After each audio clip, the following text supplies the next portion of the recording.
নমস্কাৰ টাইমেটলৈ স্বাগতম মই অভিলাষ আৰু লৈ আহিছো এটা গুৰুত্বপূৰ্ণ খবৰ শিক্ষানগৰী যোৰহাটত নিকৃষ্ট কাণ্ড তাৰ সমান্তৰালকৈ ৰাজপথৰ কাষৰ হোটেলত চলিছে দেহ ব্যৱসায় আৰু বৰ্তমান সময়ত আৰক্ষী অভিযান চলাই অভিযানত কেইবা গৰাকী যুৱক যুৱতী আটক কৰা হয় আৰু বৰ্তমান তেওঁলোকক লৈ জেৰা অব্যাহত ৰাখিছে কিন্তু প্ৰশ্ন উত্থাপন হৈছে শিক্ষানগৰী যোৰহাটত এনে নিকৃষ্ট কাণ্ড কিয়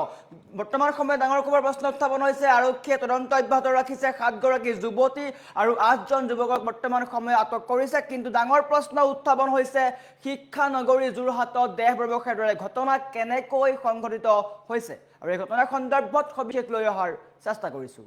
জনাই আছো টাইম 8 বিগ ব্ৰেকিং ডাঙৰ খবৰ শিক্ষানগৰী যোৰহাটত নিকৃষ্ট কাণ্ড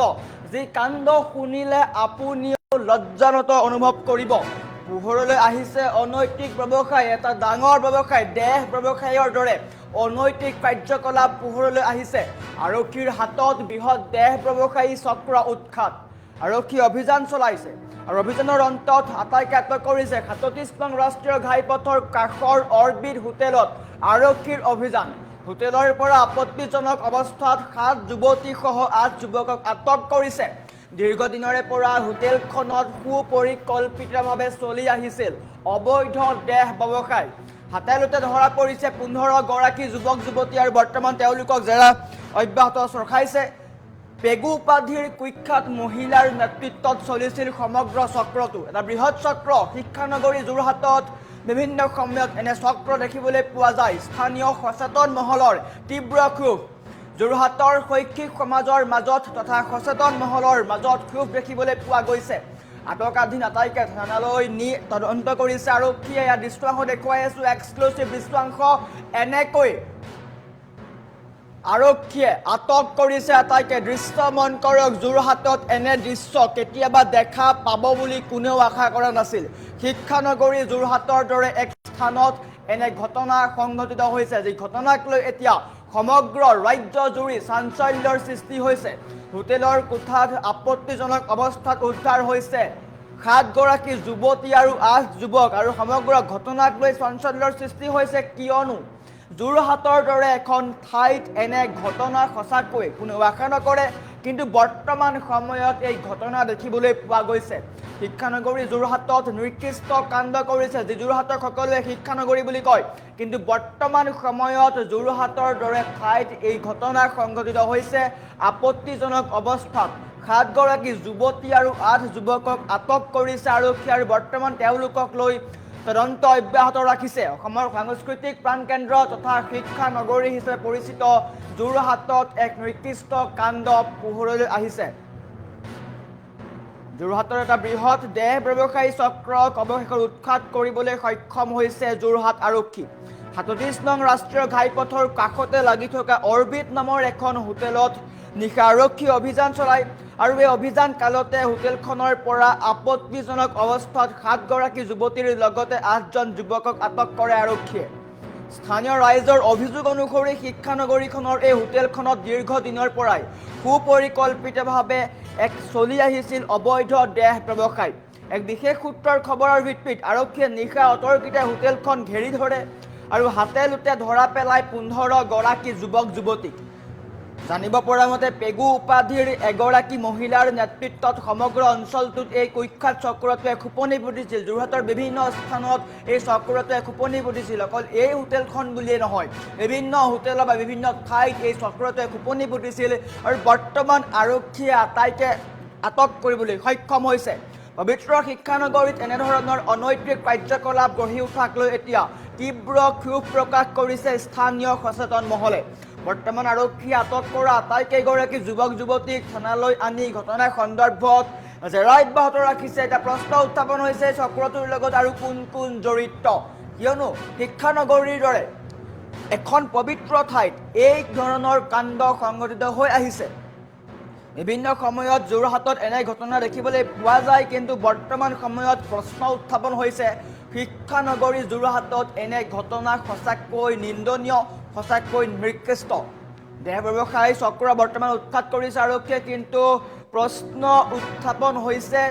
প্ৰশাসনক লৈও প্ৰশ্ন উত্থাপন হৈছে প্ৰশাসনৰ তৎপৰতাত কেনেকৈ এনে ধৰণৰ ঘটনা হ'বলৈ পালে ৰাষ্ট্ৰীয় ঘাইপথৰ কাষৰ হোটেলত বেয়া ব্যৱসায়ী চক্ৰই খোপনি পুতিছিল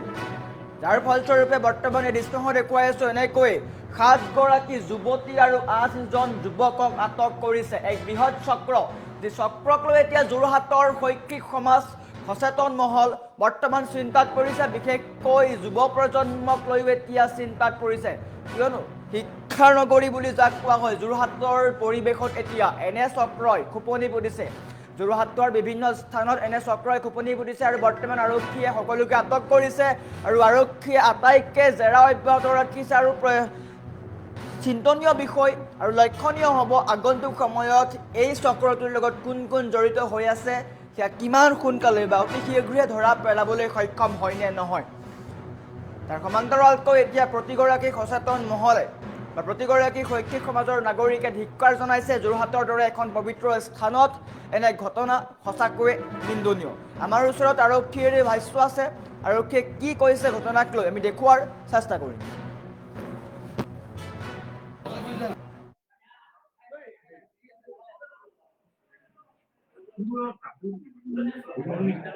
আমি আমাৰ এছপি ছাৰৰ গাইডেন্সত এটা মানে অপাৰেশ্যন ইয়াত চলাইছোঁ আৰু এই অপাৰেশ্যনত এতিয়া আমি 7জন মহিলাগৰাকী ইয়াত মানে পাইছোঁ আৰু এতিয়া আমি এজ পাৰ আমি তেওঁলোকে ভিক্টিমে ট্ৰিট কৰি আছোঁ যেতিয়ালৈকে আমাৰ ইনভেষ্টিগেশ্যন কমপ্লিট নহ'ব যেতিয়ালৈকে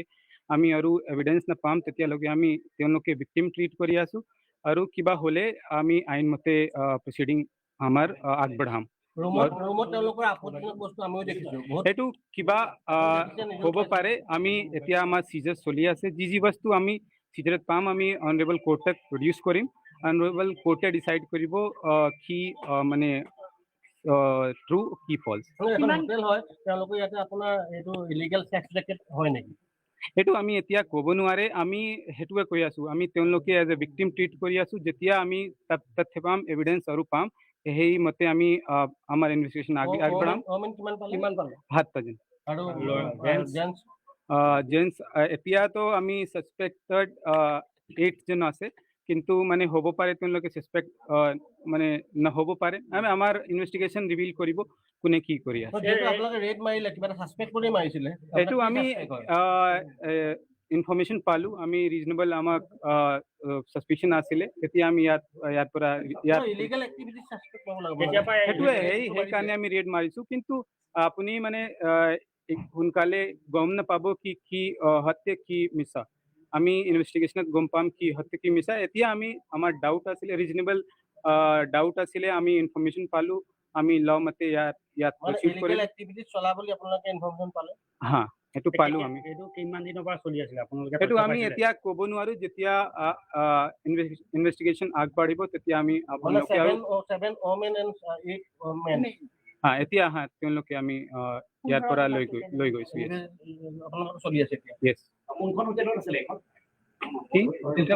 হোটেলখন নাম আপোনালোকে চবে জানিছে আমি আমাৰ এছপি ছাৰৰ গাইডেন্সত এটা মানে অপাৰেশ্যন ইয়াত চলাইছোঁ আৰু এই অপাৰেশ্যনত এতিয়া আমি 7জন মহিলাগৰাকী ইয়াত মানে পাইছোঁ আৰু এতিয়া আমি এজ পাৰ আমি তেওঁলোকে ভিক্টিমে ট্ৰিট কৰি আছোঁ যেতিয়ালৈকে আমাৰ ইনভেষ্টিগেশ্যন কমপ্লিট নহ'ব যেতিয়ালৈকে আমি আৰু এভিডেন্স নাপাম তেতিয়ালৈকে আমি তেওঁলোকে ভিক্টিম ট্ৰিট কৰি আছোঁ আৰু কিবা হ'লে আমি আইনমতে প্ৰচিডিং আমাৰ আগবঢ়াম সেইটো কিবা হ'ব পাৰে আমি এতিয়া আমাৰ চিজাৰ চলি আছে যি বস্তু আমি চিজাৰত পাম আমি অনাৰেবল কোৰ্টক প্ৰডিউচ কৰিম অনাৰেবল কোৰ্টে ডিচাইড কৰিব কি মানে ট্ৰু কি ফলছ সেইটো আমি এতিয়া ক'ব নোৱাৰে আমি সেইটোৱে কৈ আছোঁ আমি তেওঁলোকে এজ এ ভিক্টিম ট্ৰিট কৰি আছোঁ যেতিয়া আমি তথ্য পাম এভিডেন্স আৰু পাম সেই মতে আমি আমাৰ ইনভেষ্টিগেশ্যন আগবঢ়াম 7জন জেন্টছ